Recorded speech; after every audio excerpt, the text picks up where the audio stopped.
Oil సంక్షోభం ప్రపంచమంతా విస్తరిస్తోంది. ఒక్కొక్క దేశంలో పరిస్థితి చూస్తే పాకిస్తాన్‌లో స్కూళ్ళు, కాలేజీలు 2 వారాలు మూసేశారు.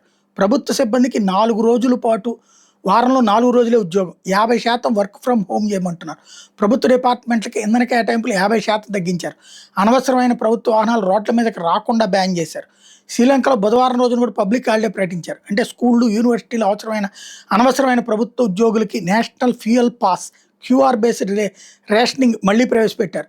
ప్రైవేట్ వాహనాలకి వారానికి 15 లీటర్లు, పబ్లిక్ ట్రాన్స్పోర్టర్కి 200 లీటర్లు మాత్రమే. బంగ్లాదేశ్లో అన్ని యూనివర్సిటీలు, కోచింగ్ సెంటర్లు ఆన్లైన్కి మార్చారు విద్యుత్ లోటు తగ్గించడానికి.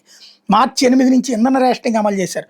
ఇంటి విద్యుత్ కోసం 5 గంటలు రోలింగ్ బ్లాక్అవుట్స్, గార్మెంట్ ఎక్స్పోర్ట్ యూనిట్లు మూతపడ్డాయి. 5లో 4 స్టేట్ ఫర్టిలైజర్ ప్లాంట్లు గ్యాస్ లోటు వల్ల మూసేశారు.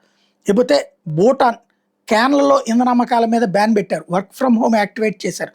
ఇంధన రేషనింగ్ పెట్టారు. ఎమర్జెన్సీ సర్వీసులు ప్రాధాన్యం ఇచ్చారు. ఫిలిప్పీన్స్లో ప్రభుత్వ సిబ్బందికి వారానికి 4 రోజులు పని పెట్టారు. ప్రైవేట్ సెక్టార్ని వర్క్ ఫ్రమ్ హోమ్ అవలంబించమని ఆదేశాలు ఇచ్చారు. అనవసరమైనటువంటి పబ్లిక్ సెక్టర్ ట్రావెల్స్ మీద బ్యాన్ పెట్టారు. మయన్మార్లో ప్రైవేట్ వాహనాలకు ఆడ్ ఈవెన్ స్కీమ్ ప్రవేశపెట్టారు. కంబోడియాలో సుమారు 6,300 పెట్రోల్ స్టేషన్లు 3 ఒకదాన్ని మార్చి మధ్యలో మూసేశారు.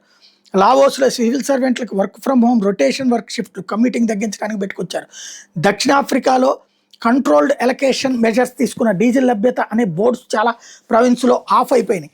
ఈజిప్ట్లో మార్చి 28 నుంచి ప్రభుత్వ ఆఫీసులు సాయంత్రం 6 గంటలు మరియు మాల్స్, రెస్టారెంట్లు, ఇతర రిటైల్ షాప్స్ రాత్రి 9 గంటలకు మూసేయాలి. కెన్యాలో పెట్రోల్, డీజిల్ రేషనింగ్ పెట్టారు. ఎగుమతుల మీద బ్యాన్ ప్రకటించారు. అదే సందర్భంలో న్యూజిలాండ్లో ఎయిర్ న్యూజిలాండ్ 1000+ ఫ్లైట్లు రద్దు చేసింది జెట్ ఫ్యూయల్ ధరలు ఎక్కువ కావడంతో. 1979 యుగం కార్లెస్ డే పాలసీని పరిశీలిస్తున్నారు. స్లోవేకియాలో డీజిల్ కొనుగోలు కోటాలు అమల్లో పెట్టారు, అంటే రేషనింగ్ పెట్టారు. స్లోవేనియాలో కార్లకు 30 లీటర్లు, ట్రక్కులకు 200 లీటర్లు రేషనింగ్ పెట్టారు. చాలా దేశాల్లో రెస్టారెంట్లు, రిటైల్ అవుట్లెట్ వారాంతపు రోజుల్లో రాత్రి 9 గంటలకు మూసేయాలి. ప్రభుత్వ భవనాలు సాయంత్రం 6 గంటలకు మూసేయాలి. ఇంధన పొదుపు చర్యల్లో భాగంగా అంతర్జాతీయ ఎనర్జీ ఏజెన్సీ అన్ని దేశాలు వర్క్ ఫ్రమ్ హోమ్, కార్లకు ఆడ్ ఈవెన్ రోజులు పెట్టడం మరియు విమాన ప్రయాణాలు తగ్గించుకోవాలని సూచిస్తోంది. భారత్లో ప్రస్తుతానికి పెట్రోల్, డీజిల్ కొరత, రేషనింగ్ లేదు కాబట్టి ఐఈఏ సూచనలు ప్రస్తుతం అమలు చేయడం లేదు. చాలా దేశాలలో సాధారణ పెట్రోల్, డీజిల్ ధరలు పెంచలేదు, కానీ ప్రీమియం పెట్రోల్ ₹2.09 నుంచి ₹2.35 పెంచారు. ఎల్పీజీ కొరత మూలంగా హోటల్స్, రెస్టారెంట్లకి రేషనింగ్ ఉంది. గృహ అవసరాలకు ఆలస్యంగా అయినా సప్లై చేస్తున్నారు ప్రస్తుతానికి.